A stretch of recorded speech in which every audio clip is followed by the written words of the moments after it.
तो आज हम शुरू करेंगे द साइलेंट पेशेंट चैप्टर 1 का पार्ट 2। चारों तरफ खून था। दीवारों पर खून के छींटे फर्श की काली लाइंस पर बहते हुए जा रहे थे।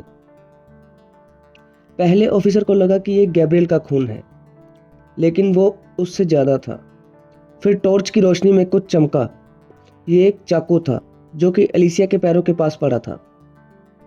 एक और टॉर्च की रोशनी ने दिखाया कि एलिसिया की वाइट ड्रेस पर बहुत सारे खून लगा हुआ था। एक ऑफिसर ने उसकी बाजू को पकड़ा और लाइट में किया। उसकी बाजू पर गहरे कट्स लगे हुए थे। उसकी नसों से बहुत ज़्यादा खून बह रहा था। एलिसिया ने खुद को बचाने की कोशिश की, लेकिन उसे पकड़ लिया गया। उसे पकड़ने के लिए 3 ऑफिसर्स लगे। एलिसिया को रॉयल फ्री हॉस्पिटल में ले जाया गया। रास्ते में जाते टाइम एलिसिया का बहुत ज़्यादा खून बह चुका था और वह रास्ते में ही बेहोश हो गई। अगले दिन वो हॉस्पिटल में एक प्राइवेट रूम में बेड पर लेटी हुई है। पुलिस एलिसिया से उसके वकील की मौजूदगी में सवाल पूछती है, लेकिन एलिसिया सारे इंटरव्यू के दौरान चुप रहती है। उसके होठ पीले और बिना ब्लड के दिखाई दे रहे हैं। वो थोड़ा फड़फड़ा रहे हैं, लेकिन कोई भी शब्द नहीं बना पा रहे। उसने किसी भी सवाल का जवाब नहीं दिया। जब उसे गैब्रियल की हत्या के आरोप में गिरफ्तार भी किया गया, तब भी वो चुप रही। उसने अपने अपराध को इनकार करने से या स्वीकार करने से इनकार कर दिया। फिर एलिसिया कभी नहीं बोली।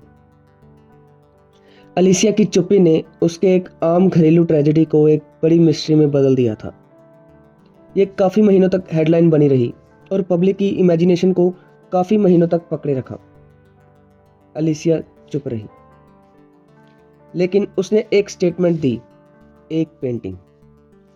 ये उसने तब शुरू की जब उसे हॉस्पिटल से डिस्चार्ज कर दिया गया और एक जगह पर नज़रबंद किया गया। अगर कोर्ट द्वारा अपॉइंट की गई साइकेट्रिक नर्स की माने तो एलिसिया बहुत कम खाती और सोती थी। वो बस पेंटिंग करती थी। आमतौर पर एलिसिया को काफ़ी हफ्ते और महीने लगते थे एक न्यू इमेज बनाने के लिए। अनगिनत स्केचेस, रंगों का experiment, arranging rearranging the composition. लेकिन इस बार एलिसिया ने अपनी क्रिएटिव प्रोसेस को बदल दिया।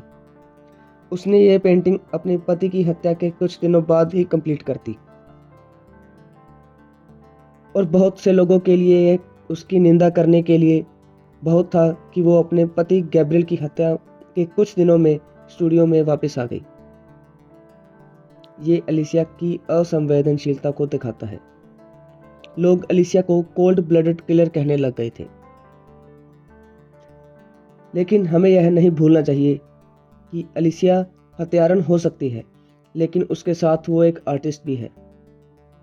ये मेरे लिए एक परफेक्ट सेंस बनाता है कि उसने ब्रश और पेंट अपने अंदर उलझे हुए भावों को कैनवस पर उतारने के लिए ही उठाया, ताकि वो अपना दुख कम कर सके। ये पेंटिंग एक आत्मचित्रण थी। उसने कैनवस के नीचे बाईं ओर हल्के नीले रंग से लिखा था, एल्सस्टिस। यहाँ पर हमारा चैप्टर 1 कंप्लीट होता है। अब हम मिलेंगे चैप्टर 2 यानी कि अगली वीडियो में। तब तक के लिए stay tuned and thanks for watching.